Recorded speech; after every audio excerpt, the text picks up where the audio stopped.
Assalamualaikum warahmatullahi wabarakatuh. Selamat siang semuanya teman-teman. Selamat datang kembali di channel kesayangan kita, Ilo Ekstrim. Dan semoga teman-teman di rumah selalu dalam keadaan sehat walafiat tanpa kekurangan satu apapun. Amin amin ya robbal alamin. Dan terima kasih kepada teman-teman yang sudah selalu mendukung channel kami sehingga kami masih terus berkarya setiap harinya. Dan pada kesempatan kali ini kita akan masuk ke part 11 di mana dari Ngipri ke T part 11 semakin seru saja kisah dari Mas Restu Wirahadi ini ya. Dan ini sudah mulai akan memasuki babak-babak akhir dari Ngipri ke T ini sendiri ya. Jangan sampai ketinggalan pokoknya teman-teman. Dari part ke part yang sampai ketinggalan satu part tuh bisa hilang ya. Jadi saling ini ada benang merahnya. Oke, nggak pakai lama-lama lagi, kita langsung masuk aja ke kisahnya. Dan sebelum kita masuk ke kisahnya, jangan lupa buat yang belum subscribe, yang mungkin baru bergabung ya, yang baru bergabung silahkan diklik dulu tombol merah subscribe-nya, lonceng notifikasinya juga dinyalakan agar teman-teman selalu mendapatkan notifikasi dari konten-konten yang akan kami upload selanjutnya. Dan langsung saja kita masuk ke Ngipri ke T part 11 mode horor on. Keluarga Brotoseno tiba di desa Alaswingi. Bapak yang melihat hal tersebut pun langsung masuk ke dalam rumah. Ia harus melakukan sesuatu sebelum sosok-sosok tersebut tiba di rumah dengan cepat. Sesampainya di dalam kamar, Bapak pun segera membangunkan ibu sembari memberikan isyarat kepada ibu untuk tidak berisik. Mereka datang. Siapa, Pak? Mereka yang berada di Alaswingit sudah muncul. Kita harus segera keluar dari rumah ini. Ibu pun segera menggendong tubuh Mas Rahardian. Mereka berencana untuk meninggalkan rumah dan menuju ke tempat Raden Kuncoro yang berada di sebelah rumah mereka. Akan tetapi belum juga mereka keluar rumah, tiba-tiba seluruh lampu yang ada di rumah padam dengan sendirinya. Ibu pun berteriak karena panik hingga membuat Mas Rahardian pun terbangun. Dari luaran rumah, sayup-sayup, suara derap langkah kaki terdengar dengan jelas. Bapak pun menyuruh ibu untuk berhenti sejenak. Tunggu di sini, sembunyi di dalam lemari. Ibu dan Mas Rahardian pun lalu bersembunyi di dalam lemari yang berada di dalam kamar. Sedangkan bapak, ia pun mencoba mencari cara untuk bisa mendapatkan penerangan. Malam itu, keadaan benar-benar mencekam. Tidak ada yang tahu apa yang akan terjadi selanjutnya kecuali takdir yang menentukan keberadaan mereka saat itu. Saat ibu dan Mas Rahardian masuk ke dalam lemari, ia pun teringat akan kejadian sewaktu serangan terdahulu saat dimana jin kala ireng menyerang rumah mereka. Ibu pun berharap akan datang pertolongan lain yang dapat mengusir seluruh para penghuni Alaswingit yang sekarang sedang berada di sekitaran rumah. Keadaan yang gelap membuat Bapak kesulitan untuk mencari alat penerangan senter untuk menunjukkan jalan keluar. Bapak terus berusaha sebisa mungkin untuk segera mendapatkan senter agar bisa dirinya keluar bersamaan dengan ibu dan juga Mas Rahardian. Sangat sulit rasanya ketika dalam keadaan gelap Bapak harus mencari barang yang secara letaknya sendiri juga masih belum jelas. Langkah kaki Bapak pun menuju ke sebuah ruangan depan. Bapak meraba-raba tembok agar bisa menuju ke ruangan tersebut. Tidak lupa, ia membaca doa agar terhindar dari gangguan para sosok Alaswingit yang telah mengepung rumah secara total. Tepat saat Bapak berada di ruangan depan, kedua tangannya langsung mengarah ke bagian depan. Perlahan, kedua tangan Bapak pun mencari-cari sesuatu yang ada di sekitaran untuk dijadikan tempat merayap kedua tangannya. Akan tetapi, tepat beberapa langkah kemudian, kedua tangan Bapak menangkap sesuatu. Ya, kedua tangannya menyentuh sesuatu yang belum pernah Bapak ketahui sebelumnya. Ia juga merasa ada yang aneh dengan sentuhan kedua tangannya terhadap apa yang ada di depannya. Rasanya Bapak seolah seperti sedang memegang sesuatu yang bersifat basah, berlendir dan baunya sangat amis. Sontak hal itu pun membuat Bapak menarik kedua tangannya dan memperlihatkannya tepat di hadapan matanya. Apa ini? Kok merah? Dan saat Bapak mengalihkan pandangannya ke arah depan, tiba-tiba ada sesuatu yang muncul tepat di hadapannya sambil berteriak. Bapak yang mendengar itu pun langsung terkejut dan saking terkejutnya Bapak terjatuh. Tepat di belakangnya ada sesuatu yang sedang berdiri. Lalu tak lama kemudian, saat Bapak menghadapkan wajahnya ke arah atas, tiba-tiba ada sosok yang sedang mengarahkan wajahnya tepat ke arah wajah Bapak. Sosok itu kemudian mengeluarkan cairan dari mulutnya, lalu menumpahkannya tepat di wajah Bapak. Bapak pun segera mundur ke arah belakang sembari membersihkan wajahnya dari cairan yang berbau amis tersebut. Hingga akhirnya posisi Bapak kini sudah terpojok. Bersamaan dengan itu, lampu yang awalnya mati kini mulai menyala kembali tepat saat puluhan sosok dari alas wingit sudah berdiri di hadapannya. Mereka semua menundukkan kepalanya dan melonggarkan barisan bagian tengah, seolah sedang seperti mempersilahkan seseorang berjalan menuju ke arah Bapak. Kalian mau apa? Tak lama kemudian, seorang pria dengan mengenakan tudung kepala berjalan tepat di bagian tengah tersebut. Ia pun kemudian menundukkan badannya seperti memberikan salam khusus kepada Bapak. "Selamat datang, Arto. Siapa kau?" "Kau tidak akan pernah mengenaliku, namun aku sangat-sangat mengenalimu. Selamat datang di desa kami. Kamu sudah mengerti bukan? Mengapa aku datang dengan membawa para dedemit yang berasal dari alas wingit?" ucap pria misterius itu. Bapak pun hanya terdiam, tubuhnya bergetar hebat saat pria tersebut mengetahui namanya. Mungkinkah memang pria tersebut yang sudah mengetahui namanya, atau memang ada orang lain yang sudah memberitahu namanya kepada pria misterius tersebut? "Akan aku beritahu terkait kedatanganku malam ini. Rasanya kita sudah pernah bertemu sebelumnya," tanya pria misterius itu. Apa maksudmu?" "Menurutmu, apakah reuni kedua kita akan sangat berkesan? Atau ada reuni-reuni lainnya yang nantinya akan membuat kita semakin erat untuk bertemu?"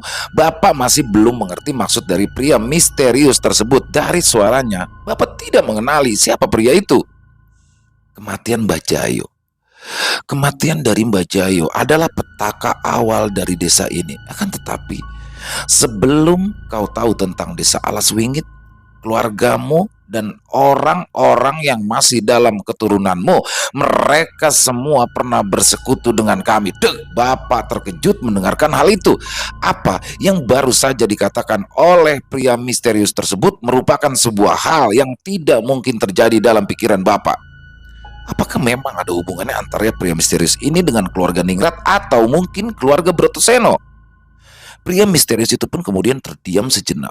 Ia menggerakkan jari telunjuknya ke arah samping kanan Bapak. "Aku masih sangat menghormati sosok yang berada di belakangmu saat ini. Jika sosok itu tidak ada, mungkin keluargamu akan habis dan tidak tersisa seperti dua orang warga yang meninggal secara mengenaskan itu." Mendengar kalimat sombong yang baru saja diucapkan oleh pria misterius itu, Bapak pun berusaha bangkit berniat untuk menghajarnya. Namun, baru saja niatan itu muncul, tiba-tiba seluruh lampu yang berada di rumah pun langsung padam dengan sendirinya. "Aku mengetahui apa yang sedang kau pikirkan dalam hati dan pikiranmu. Sesuatu yang kau ingin sampaikan bahkan belum terucap. Itu bagaikan suara angin yang berhembus di telingaku." Tiba-tiba tubuh Bapak merinding seketika. Ia baru kali ini mendapati manusia yang memiliki sebuah ilmu kanuragan yang bahkan tingkatannya melebihi Kang Waris. "Jika tubuhmu mencoba untuk bergerak dan ingin menghajarku saat itu juga, mungkin jeroanmu sudah hancur dengan satu pukulanku." Bapak pun hanya diam, tidak bisa berkata apa-apa. Ia terkejut saat mendengar apa yang baru saja pria ini katakan.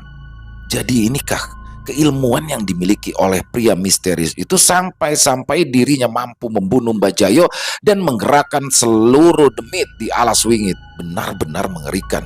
Ini bukan level manusia lagi. Menurut Bapak, tingkatan ini sudah termasuk tingkatan penyatuan antara dirinya dengan ilmu kanuragan yang mungkin dipelajari olehnya. Dan bukan hanya itu saja, segala sesuatu yang difikirkan dan direncanakan oleh Bapak semuanya diketahui dengan cepat. Bapak sendiri merasa tidak berdaya dengan hal itu. Dan untungnya pria misterius tersebut mengatakan terhadap sesuatu yang berada di belakang Bapak. Itu artinya ada sesuatu yang memang saat ini sedang menjaga dan melindungi Bapak. Tidak lama kemudian, muncullah sebuah kabut sebagai tanda kepergian mereka. Ya, kemunculan kabut ini memang sebagai tanda yang istimewa dari mereka agar bisa mengelabui musuh dan tidak berkeinginan untuk melanjutkan apa yang ingin dilakukan olehnya sendiri. Malam itu, Bapak pun tersadarkan atas banyaknya kejadian di mana alas wingit sendiri adalah tempat yang penuh dengan kutukan. Namun, terciptanya kutukan itu sendiri juga menjadikan keuntungan dan kerugian bagi kedua belah pihak. Ada pihak yang sengaja menjadikan itu sebagai alat senjata baginya.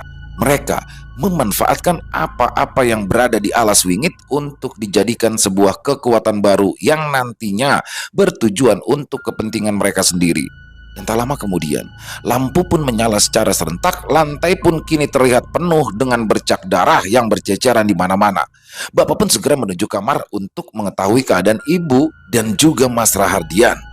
"Ibu, Bu," teriak bapak. Ibu pun langsung keluar dari lemari sambil menggendong Mas Rahardian yang masih ketakutan. Ia tidak menyangka jika semua sudah usai dan keadaan sudah normal kembali seperti sedia kala. "Pak, astagfirullah, kok muka bapak kenapa? Kok banyak darahnya?" "Sudah Bu, ini gak penting Bu. Ada banyak hal yang ingin aku ceritakan." Bapak pun lalu menyuruh ibu untuk berdiam diri di kamar sembari menunggu cerita dari bapak terkait penghuni alas wingit dan misteri di dalamnya. Bapak pun juga segera membersihkan tubuhnya dari darah yang membasahi wajah akibat muntahan dari sosok yang mengeluarkan banyak sekali darah tepat di wajahnya. Setelah Bapak membersihkan bekas darah yang menempel di wajahnya, ia pun segera menuju kamar dan membicarakan sesuatu yang ia dapatkan dari pria misterius itu. "Bu, aku tahu terkait teka-teki desa ini dan mengapa di desa ini terdapat kutukan yang sangat mengerikan. Jelas Bapak." "Maksud Bapak apa sih?" tanya ibu. "Ibu tahu ke, kematian Mbak Jayo itu ternyata bukan awal dari petaka. Akan tetapi, ternyata keluarga Brotoseno dan keluarga Ningrat itu masih memiliki hubungan dan keterkaitan dengan desa ini. Jelas Bapak." Ibu pun terkejut mendengar hal itu. Ketidakpercayaan ibu membuat Bapak terus meyakini apa yang baru saja ia bicarakan. Terlebih lagi, ada hal yang masih belum kita tahu tentang penumbalan bayi yang dilakukan setiap ada orang yang hamil.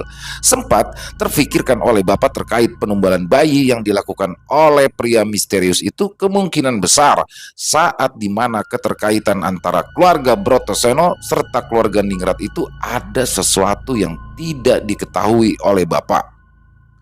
Ini semua adalah tentang kesepakatan dan perjanjian.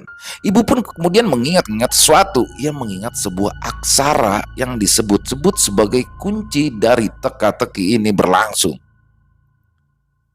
Jika mungkin itu terjadi, berarti keluarga Brotoseno dan keluarga Ningrat melakukan sebuah kesepakatan dan perjanjian terhadap demit alas wingit ini, dan perjanjian itu adalah penumbalan bayi. Ucap Bapak. Pantas saja, saat dimana ibu masih mengandung Mas Rahardian ketika berada di rumah keluarga Ningrat, hal pertama yang diincar oleh mereka adalah bayi dari ibu sendiri. Pengincaran itu tepat dilakukan di malam purnama dan saat dimana hal-hal yang tidak terduga terjadi, akan tetapi ada sesuatu yang masih Bapak belum ketahui lebih lanjut akan hal tersebut. "Tapi Pak, mengapa saat tragedi itu berlangsung, sosok yang menyerang ibu itu jin kala ireng?" Bapak baru ingat akan hal itu tepat saat di mana malam itu bayi yang berada di dalam kandungan ibu ingin diambil oleh sosok jin kala ireng. Apa jangan-jangan Bapak pun segera keluar rumah. Ia ingin mengetahui sesuatu yang ada di luar. Jika memang benar apa yang dipikirkannya, kemungkinan besar teror-teror selanjutnya belum usai sampai di sini. Dan benar saja, saat Bapak melihat ke arah luar rumah, betapa terkejutnya ia saat melihat puluhan burung yang sudah berjatuhan tepat di depan rumah. Dan yang lebih mengerikan, Bapak kala itu melihat banyak sekali jejak kaki aneh seperti orang yang sedang menyeret-nyeret kakinya menuju ke rumah Bapak. Lain hal dengan itu, hembusan angin yang awalnya tenang kini berubah drastis menjadi sangat kencang. Pepohonan juga ikut bergoyang seolah seperti tidak pada umumnya karena hembusan kencang dari angin tersebut. Astagfirullah. Desa Alas Wingit yang dikenal sebagai desa aman kini berubah kembali menjadi desa yang penuh dengan teror dan kematian. Di keesokan harinya, Bapak pun berencana ingin membahas hal ini kepada Raden Kuncoro. Ia pun meminta kepada Raden Kuncoro untuk membantunya memecahkan teka-teki yang rumit. Belum lagi, dengan keadaan desa yang semakin tidak aman, Bapak meyakini ada banyak komplotan yang mulai bermunculan terkait orang-orang yang berada di desa.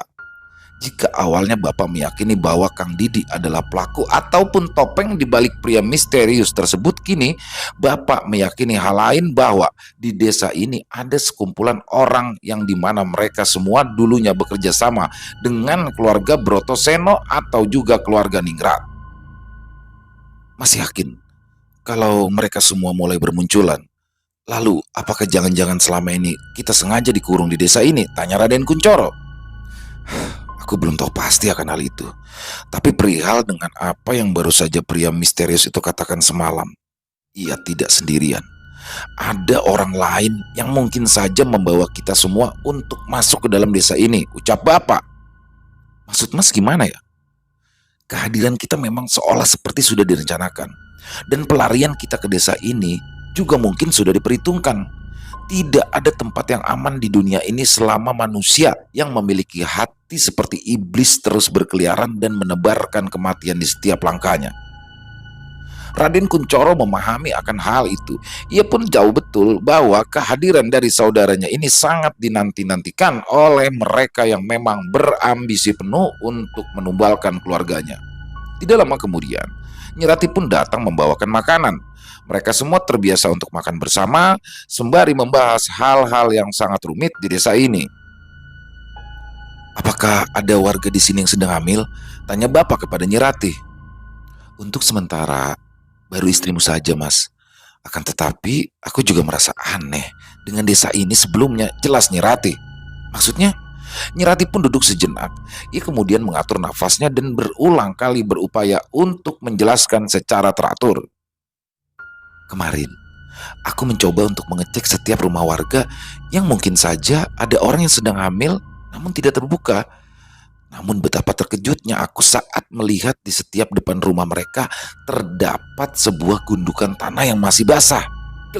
Raden Kuncoro dan juga ibu sangat terkejut mendengar penuturan yang baru saja disampaikan oleh Nyi Rati. Dan bukan hanya itu saja, aku juga melihat para wanita di desa ini begitu sangat murung wajahnya. Anak-anak yang semula ramai kini dikurung di dalam rumah semenjak kejadian itu. Ya, semenjak kejadian yang baru saja meneror warga baru-baru ini, banyak warga yang enggan melakukan sosialisasi ataupun keluar rumah. Mereka lebih banyak menghabiskan waktunya di dalam rumah dan menghindari konflik besar yang sedang terjadi di desa Alas Wingit ini.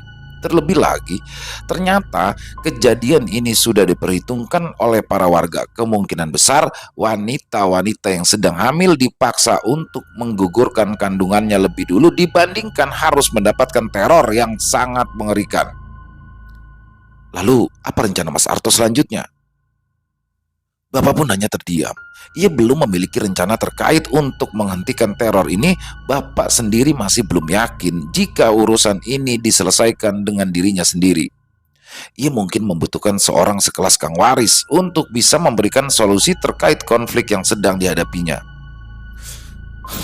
Kita ini bukan menghadapi satu ataupun dua orang biasa. Kita sedang menghadapi komplotan orang-orang yang memiliki kanuragan ireng.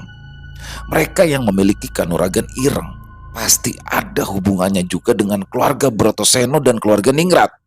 Mereka semua pun mengangguk faham apa yang baru saja Bapak katakan adalah sebuah fakta yang selama ini tertutupi. Mereka semua baru menyadari semenjak Bapak mendapatkan sebuah isyarat dan petunjuk terkait hal-hal yang terjadi di masa lalu di desa ini. Bisa jadi desa ini akan menjadi desa pertumpahan darah untuk kedepannya, ucap Bapak. Maksud Bapak akan ada banyak korban lagi seperti yang terjadi di rumah keluarga Ningrat itu, tanya ibu. Benar Bu. Kita ini bagaikan burung yang sudah disangkarkan. Kita ini terjebak, namun lebih tepatnya kita semua digiring menuju satu tempat dan dikumpulkan menjadi satu. Entah apa yang aku pikirkan benar atau salah. Yang pasti ada dua kemungkinan yang akan terjadi di desa ini. Satu, orang-orang yang masih memiliki hubungan dengan kita akan berdatangan ke desa ini, dan terakhir, tumbalnya adalah kita semua. Ucap bapak bergetar. Sementara itu, Kang Waris dan juga Jaja pun masih mencari-cari informasi terkait keberadaan bapak dan juga ibu. Ia mencoba untuk mencari ke desa-desa yang mungkin saja menjadi tempat persembunyian. Perjalanan mereka berdua belum usai. Mereka terus mencari cara agar bisa membalikan keadaan dan setidaknya bisa menghentikan pesugihan yang dilakukan oleh Raden Angkoro. Tepat di saat mereka mendapati sebuah gapura, mereka berdua pun merasa ada yang berbeda dengan desa tersebut. "Kamu pernah ke desa ini sebelumnya?" tanya Kang Waris kepada Jaja. "Desa Alas Wingit. Aku baru mendengar nama desa yang aneh ini. Bukannya tempat ini dulunya adalah sebuah hutan? Tapi kabarnya di desa ini terjadi sebuah tragedi aneh. Sesepuh desa di sini meninggal dunia karena ditumbalkan oleh seseorang." Jaja yang mendengar hal tersebut pun langsung terkejut. Ia baru tahu pemberitaan semacam itu, yang mana seharusnya pemberitaan semacam ini adalah sebuah aib terbesar bagi desa dan juga para warganya. Dari kejauhan, Kang Waris melihat ada seorang wanita yang sedang mampir ke sebuah warung. Kang Waris pun berencana untuk menanyakannya terkait desa ini kepada wanita tersebut. Siapa tahu ia bisa mendapatkan informasi lebih. "Assalamualaikum," sapa Kang Waris kepada wanita itu.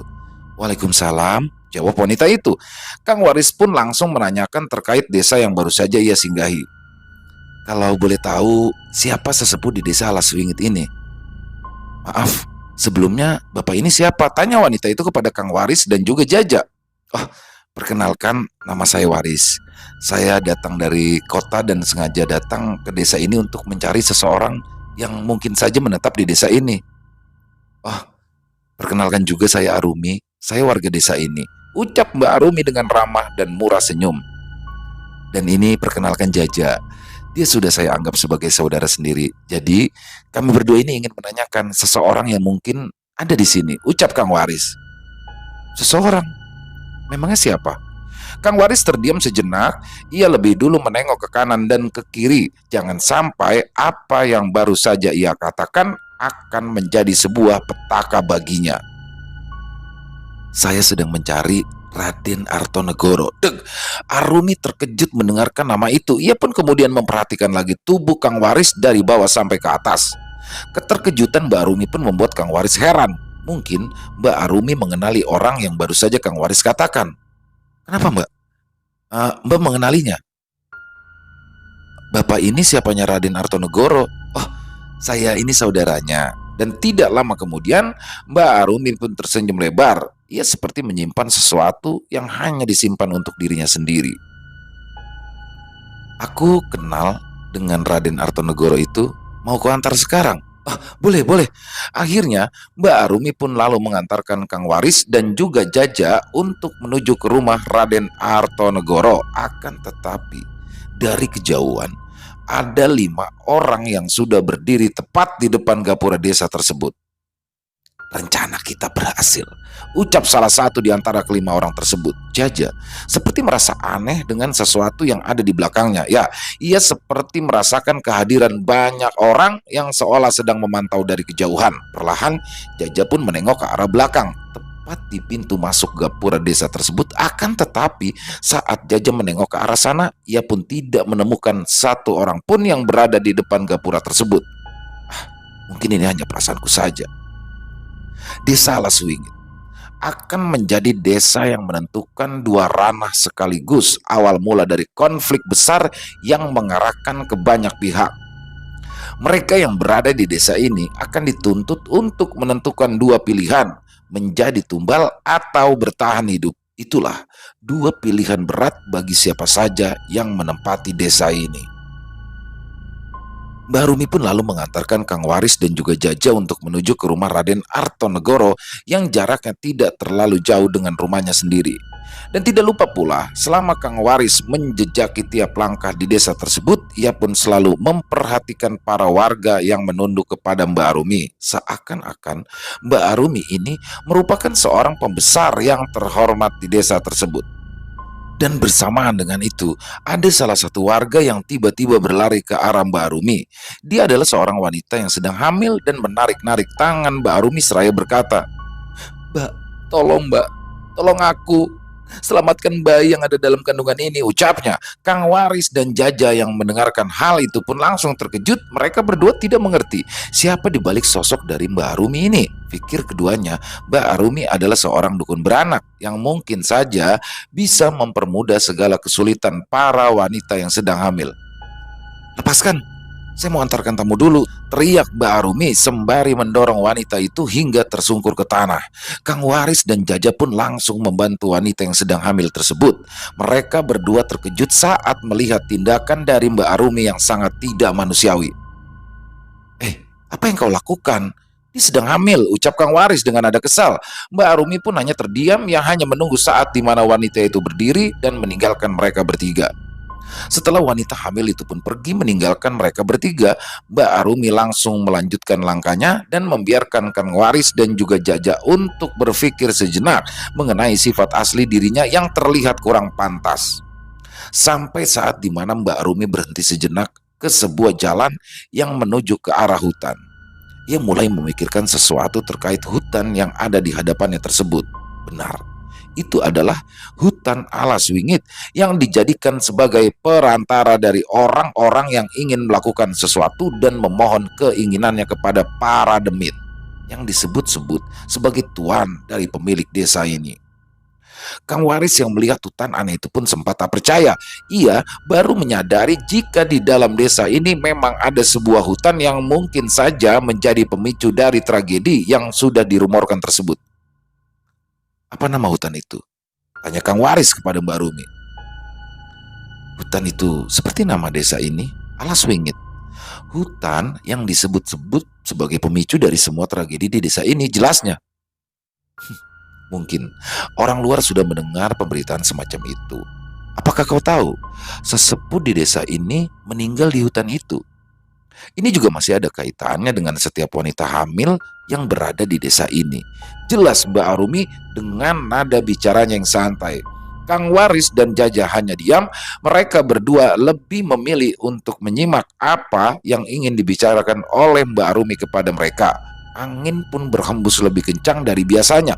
Dedaunan mulai berguguran. Suara burung-burung dari hutan tersebut terdengar jelas dari luar. Sepertinya Kang Waris mulai menyadari sesuatu. Ia seperti menangkap sebuah energi jahat yang kental dari hutan tersebut. Seperti halnya seekor binatang buas yang sedang dipasung dan diikat. Energi tersebut memang sudah dikendalikan oleh seseorang yang mungkin saja ada kaitannya dengan tragedi yang baru saja dikatakan oleh Mbak Arumi. "Kenapa wanita hamil di sini memohon perlindungan pada dirimu?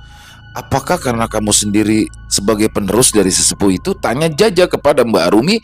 Mbak Arumi pun kembali membalikkan tubuhnya. Saat ini tatapannya mengarah tajam kepada Jaja hingga membuat Jaja canggung dan ingin menarik kembali pertanyaannya tersebut. "Setiap wanita yang hamil, mereka akan meminta untuk dibebaskan janinnya. Mereka semua yang berada di sini sudah terikat dengan apa yang sudah berada di sana," ucap Mbak Arumi sembari mengarahkan jari telunjuknya ke arah hutan tersebut. Kang Waris mulai paham. Ia menyadari apa yang baru saja dikatakan oleh Mbak Arumi terkait ketakutan besar yang dimiliki oleh setiap wanita hamil yang berada di desa ini. "Lalu, mengapa mereka memohon-mohon padamu terkait hal itu?" tanya Kang Waris. Mbak Rumi terdiam. Tiba-tiba ia meneteskan air mata seolah-olah ada yang salah dengan dirinya terkait apa yang baru saja ia lakukan. "Sudah banyak korban yang berjatuhan di desa ini. Mereka selalu memintaku untuk menghentikan apa-apa yang sudah terjadi. Namun, semenjak tragedi terbunuhnya sesepuh desa ini, Semuanya menjadi kacau dan tidak terkendali. Jelas Mbak Arumi. Mendengar penjelasan dari Mbak Arumi, keduanya pun tersentuh hatinya. Ternyata tindakan yang dilakukan oleh Mbak Arumi barusan termasuk bagian dari kekesalannya karena tidak mengetahui harus bagaimana untuk menghentikan teror yang sudah berlangsung selama puluhan tahun. Mbak Rumi pun melanjutkan perjalanannya menuju ke rumah Raden Artonegoro. Kang Waris dan Jaja, mereka berdua tetap mengikutinya dari arah belakang untuk mengetahui setiap jalan yang dilalui bersama dengan Mbak Arumi.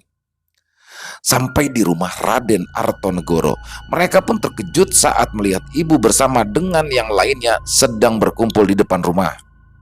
Assalamualaikum. Waalaikumsalam, Kang Waris, ucap Bapak dengan nada yang penuh ketidakpercayaan akan hadirnya kembali Kang Waris. Ya, aku Waris. Bagaimana? Bagaimana kabarnya kalian semua? Senyum Kang Waris. Bapak pun segera memeluk tubuh Kang Waris dan saking terharunya air mata Bapak pun menetes karena menyaksikan pertemuannya kembali bersama dengan orang yang sangat dinantikan. Hari itu, kebahagiaan meliputi keluarga Bapak dan juga yang lainnya. Mereka saling memperkenalkan diri masing-masing untuk mengikat tali persaudaraan yang telah lama tidak ada lagi pertemuan. Sementara itu, Mbak Arumi hanya berdiri di depan rumah sembari tersenyum. Ia seolah seperti sedang melihat sebuah fenomena indah yang dirinya sendiri belum pernah menemukannya. Mbak Arumi, ayo masuk. Kebetulan hari ini aku buat banyak makanan, ucap ibu kepada Mbak Arumi. Maaf Mbak, saya masih ada kerjaan. Sebelumnya saya mohon maaf ya apabila belum bisa bergabung, jelas Mbak Arumi. Loh, justru kami yang berterima kasih loh kepada Mbak Arumi karena telah mengantarkan Kang Waris ke sini. Sekali lagi saya ucapkan banyak terima kasih ya Mbak. Mbak Arumi pun langsung tersenyum, ia lalu segera berpamitan dan kembali ke rumah. Di dalam rumah, mereka pun saling bercerita masing-masing terkait perjalanan 2 tahun yang lalu. Kang Waris pun mengawali pembicaraan dan segera menceritakan perjalanannya di saat dia membawa Jaja keluar dari pabrik. Kita berdua sudah mengetahui siapa dalang di balik siluman ketek putih itu, ucap Kang Waris kepada Bapak dan yang lainnya. Raden Angkoro, tebak Bapak. Bukan. Dia adalah Raden Jogopati, saudara dari Raden Angkoro sendiri. Mereka semua pun terkejut saat mengetahui siapa pelaku dari siluman ketek putih yang sering muncul ketika ritual penumbalan dilakukan. Berbeda dengan reaksi mereka, Kang Waris justru tertawa. Ya, ia tertawa saat melihat ekspresi mereka yang seolah-olah sangat meyakini jika Raden Angkoro lah orang yang berada di balik siluman ketek putih. Kang Waris pun hanya terdiam. Ia sendiri masih belum mengetahui kabar dari mereka beserta dengan komplotannya. Karena semenjak tragedi di pabrik bawang belum terungkap sampai sekarang, keberadaan mereka semua benar-benar dalam kondisi yang tidak pernah Kang Waris ketahui. Tapi aku ingin menanyakan sesuatu kepadamu, Arto. Mungkin pertanyaanku sudah kau siapkan ketika berkunjung ke desa ini, ucap Kang Waris dengan nada yang serius. Bapak pun hanya terdiam. Suasana menjadi mencekam di saat mereka semua menunggu pertanyaan dari Kang Waris terkait desa Alas Wingit ini. Apakah desa ini adalah desa kutukan? Bapak tidak kaget mendengarkan hal itu. Secara dari apa yang memang sudah pernah terjadi sebelumnya, Kang Waris mampu merasakan perbedaan atmosfer tiap tempat saat ia mengunjunginya. Bapak hanya mengangguk, seperti memberikan jawaban pembenaran terkait apa yang menjadi pertanyaan dari Kang Waris. Namun, di sisi lain, Jaja seperti merasa ada sesuatu yang mengawasinya dari tiap sudut tempat di desa tersebut. Kemudian ia pun berdiri dan menengok ke arah hutan yang memang dirumorkan sebagai inti dari kutukan itu berada. Dan tepat di saat Jaja memperhatikan hutan tersebut, betapa terkejutnya Jaja saat melihat 5 orang dengan pakaian serba hitam lengkap dengan mengenakan jas, kacamata, dan juga payung hitam. Mereka semua sedang berdiri menatap Jaja dari kejauhan. Tampaknya kelima orang misterius tersebut Jaja seperti mengenalinya. Jaja pun merasa aneh dengan kelima orang tersebut yang terus menatapnya. Ia pun mencoba mengucek-ngucek matanya beberapa kali hingga akhirnya kelima orang tersebut menghilang dengan misterius. Mengetahui hal tersebut, Jaja pun langsung menghela nafas panjang. Ia pun lalu segera bergabung kembali dan duduk bersama sembari mendengarkan cerita yang sedang diberikan oleh Raden Artonegoro. Pembahasan masih panjang. Bapak masih menceritakan terkait hal-hal yang tidak terduga selama dirinya menempati desa Alas Wingit. Ia pun juga tidak lupa untuk memberitahu terkait kematian dari sesepuh desa yang bernama Mbah Jayo. Terlebih itu, Bapak pun juga menjelaskan kematiannya yang aneh dan ada kaitannya dengan orang-orang yang selama ini masih bersembunyi di desa Alas Wingit. Jadi kematian dari orang yang bernama Mbah Jayo sendiri itu disebabkan oleh seseorang yang bernama pria misterius, tanya Kang Waris. Bapak pun hanya mengangguk. Banyak sesuatu yang belum diketahui oleh Bapak dan juga Raden Kuncoro terkait hal-hal aneh yang selama ini tertanam di desa ini. Kapan purnama akan datang? Tanya Bapak. Jika dilihat dari rotasi bulan ini, purnama akan datang dalam waktu yang dekat. Memangnya apa yang terjadi jika purnama datang? Tanya Kang Waris. Mereka akan kembali. Mereka siapa? Para penghuni Alas Wingit. Sementara itu, Mbak Arumi memberitahukan kepada suaminya yaitu Kang Didi terkait kedatangan Kang Waris dan juga Jaja ke desa ini. Mereka semua sudah tiba di sini. Bagaimana orang-orang ningrat itu? Apa mereka semua sudah hadir? Tanya Mbak Arumi. Mereka juga sudah tiba di sini. Kita mesti bersabar sampai purnama tiba. Kang Didik pun memeluk tubuh Mbak Arumi. Sudah lama rasanya Kang Didik memeluk mesra tubuh Mbak Arumi sembari menciumi leher dan keningnya hingga menimbulkan nafsu birahi di antara keduanya. Aku masih penasaran akan satu hal, ucap Mbak Arumi kepada Kang Didik. Apa itu? Di desa ini sudah ada 3 kubu. Kubu kita, kubu Arto, dan kubu keluarga Ningrat. Bukankah kita sangat munafik karena mampu masuk ke kedua kubu tersebut? Ucap Mbak Arumi. Kang Didik pun tersenyum dengan pola pikir istrinya yang cerdas. Ia tidak menyadari jika di desa ini sudah memiliki masing-masing kubu untuk mempertahankan kehormatannya. Sangkar burung yang kita buat sungguh sangat membantu untuk menjebak kedua kubu itu. Aku penasaran. Apakah bayi yang di dalam kandungan itu bisa membuat kita hidup semakin lama dan melahirkan kembali jin kala ireng yang diinginkan oleh Tuan kita? Tuan pasti senang. Semenjak ayahnya meninggal, Tuan menjadi lebih berani untuk mengambil tiap jabang bayi yang ada di desa ini. Dan karena itu, kita harus serahkan semua ini kepada Tuan kita. Jangan sampai Tuan tidak bisa melahirkan jin kala ireng nantinya. Belum ada yang menyadari apa yang memang sedang difikirkan orang-orang yang memang berada di belakang rencana pembantaian yang akan terjadi tepat di purnama mendatang. Mereka yang sudah berada di desa ini harus terkurung dalam sangkar burung yang sudah dibuat oleh Mbak Arumi dan juga Kang Didi. Terlebih dari itu, mereka berdua sedang mengabdi kepada seseorang yang disebut dengan nama Tuan. Di malam harinya, suasana di desa Alas Wingit sama seperti biasanya, sepi dan tidak ada aktivitas yang membuat orang-orang berani keluar dari rumah. Mereka pun memilih untuk berdiam diri dalam rumah semenjak adanya pantangan untuk keluar bagi siapapun yang memiliki wanita hamil.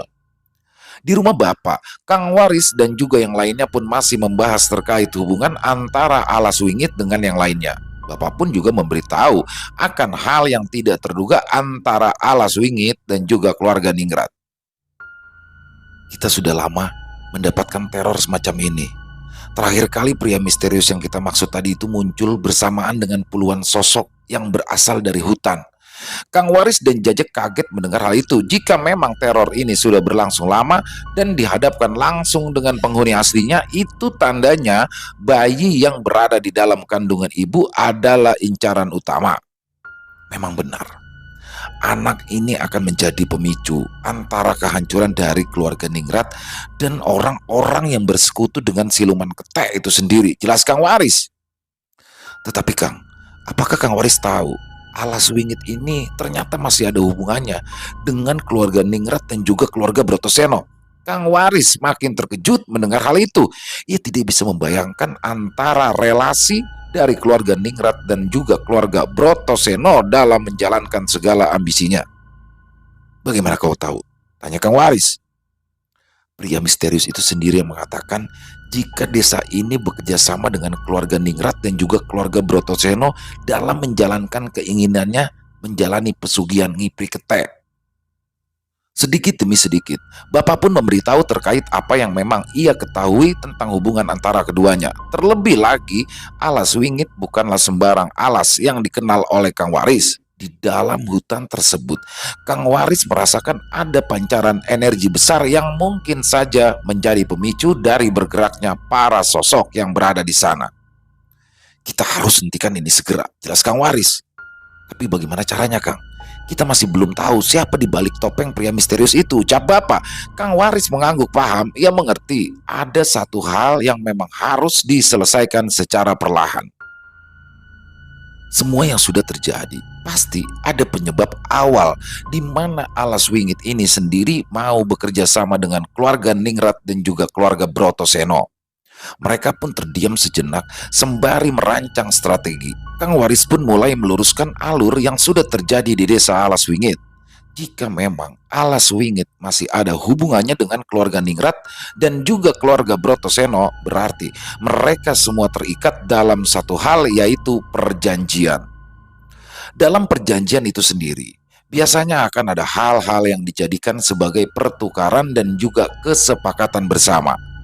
Jika memang Alas Wingit menjadi wadah bagi keluarga Ningrat dan juga keluarga Brotoseno, berarti Alas Wingit juga akan meminta beberapa hal yang ingin dijadikan sebagai penebusnya. Aku tahu, ucap Kang Waris yang tanpa disadari telah memecah fokus mereka semua. Kenapa, Kang? Jika memang Alas Wingit adalah wadah, lalu keluarga lainnya menjadi sebagai penggerak, itu berarti ada orang lain yang menjadi jembatan. Jembatan? Tanya ibu. Benar, jembatan. Jembatan itu adalah penghubung di antara pria misterius dari Alas Wingit dan juga keluarga Brotoseno dan keluarga Ningrat yang berada di luar dari Alas Wingit. Jelas Kang Waris. Bapak dan juga ibu baru menyadari akan hal itu. Mereka akhirnya mengerti alur permainan dari pelaku yang disebut sebagai jembatan yang baru saja dikatakan oleh Kang Waris. Jika memang jembatan itu sendiri adalah warga sekitar, maka bisa dibilang orang tersebut sudah memantau bapak dan ibu dalam waktu yang lama. Berarti kita sudah dijebak di sangkar burung ini, jelas bapak. Sementara itu, di dekat hutan Alas Wingit, beberapa orang sudah berkumpul. Mereka semua sedang merencanakan sesuatu terkait masuknya Kang Waris dan juga Jaja ke dalam desa Alas Wingit. Kalian berdua yakin jika itu adalah Waris dan juga Jaja? Tanya seseorang yang bernada berat. Kami yakin sekali jika mereka menamakan diri sebagai Waris dan juga Jaja, ucap seorang wanita dengan kepala yang selalu menunduk ke bawah karena rasa takut akibat aura pembunuh yang dikeluarkan oleh orang tersebut. Bagaimana Lingga? Tanya pria bernada berat itu kepada Lingga. Tenang saja, kita sudah membawa temannya ke sini. Jadi kita jadikan umpan untuk membunuhnya dalam sekejap, ucap Pak Lingga sembari menarik paksa salah seorang teman dari Jaja yang diketahui sebagai orang terdekatnya selama berada di pabrik. Perlahan, seorang pria dengan kepala yang ditutupi oleh tudung penutup kepala berjalan mendekati rombongan keluarga Brotoseno dan juga keluarga Ningrat. Dia adalah orang yang disebut sebagai pria misterius dan sebagai tetua di balik desa Alas Wingit. Tuhan, ucap Mbak Rumi dan juga Kang Didik.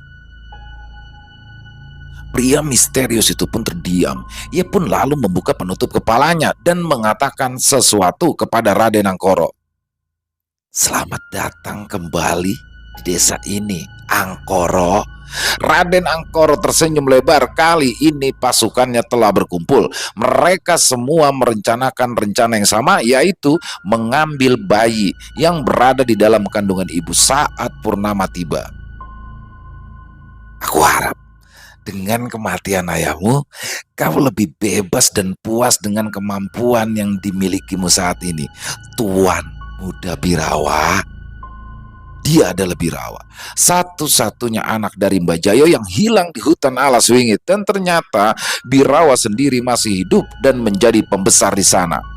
Belum diketahui mengapa Birawa masih hidup dan menjadi pembesar di sana. Namun, dengan apa yang dilakukan oleh Mbak Jayo di masa hidupnya, ritual itu dipergunakan untuk pertukaran kehidupan antara Birawa dengan nyawanya sendiri. Semua itu berkat Mbak Arumi dan juga Kang Didik yang mengabdi kepada Tuan Muda Birawa. Mereka berdua telah berjasa besar dalam menjalankan apa yang memang diinginkannya. Lalu saat ritual terakhir yang dilakukan oleh Mbak Jayo, itu semua adalah Kang Didik yang melakukannya. Dalam artian Birawa baru muncul saat berhadapan langsung dengan Raden Artonegoro ketika memberikan peringatan keras akan kehadirannya kembali ke desa Alaswingit. Sehingga pria misterius yang membunuh Bajayo sendiri adalah Kang Didik, bukan Birawa. Dengan kata lain, terbunuhnya Bajayo disebabkan oleh Kang Didik, yang mana ia sendiri melakukan pertukaran kehidupan antara Bajayo dengan Birawa. Sudah lama rasanya aku kembali lagi ke desa ini semenjak ayahku menjadikan hidupku sebagai pertukaran antara diriku dengan kesepakatan di masa lalu. Mereka semua berkumpul di desa tersebut. Mereka sama-sama merencanakan hal yang sama, yaitu merebut bayi yang berada di dalam kandungan ibu. Dengan berkumpulnya seluruh pasukan dari Raden Angkoro, berarti kekuatan mereka semakin besar. Selain itu, ada misi tersendiri yang dijalankan oleh masing-masing dari mereka. Artonegoro, aku sudah sangat rindu sekali denganmu, ucap Raden Angkoro sembari memainkan lidahnya. Sedangkan Raden Jogopati, ia pun lalu menepuk pundak Raden Angkoro seraya berkata, bagaimana jika si waris aku jadikan juga sebagai tumbal selanjutnya, ucapnya. Sebelum membunuh keduanya, apakah kalian masih ingat dengan tikus pabrik bawang yang sempat kabur? Tanya paling enggak. Mereka semua pun masing-masing menginginkan siapa target selanjutnya. Terlebih dari hal itu, Birawa hanya menginginkan satu hal. Aku akan melenyapkan semuanya tanpa tersisa. Mereka adalah ancaman yang nyata bagi keberadaan dan keberlangsungan desa ini, ucap Birawa. Mereka semua terdiam seperti tidak ingin ikut campur terhadap apa yang baru saja dikatakan oleh Birawa. Arumi, Didi, ucap Birawa. Siap, Tuan. Pergilah ke rumah itu dan buat mereka semua kebingungan. Salah satu dari mereka yang ada di rumah itu mulai menyadari kehadiran kita di sini, ucap Birawa. Siap, Tuan.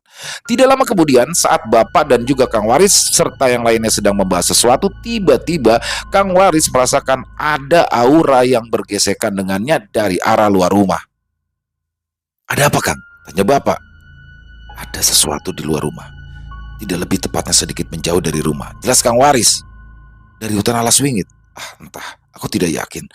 Tapi energi ini sangat besar dan membuat tubuhku merinding. Jangan-jangan mereka sedang memantau kita.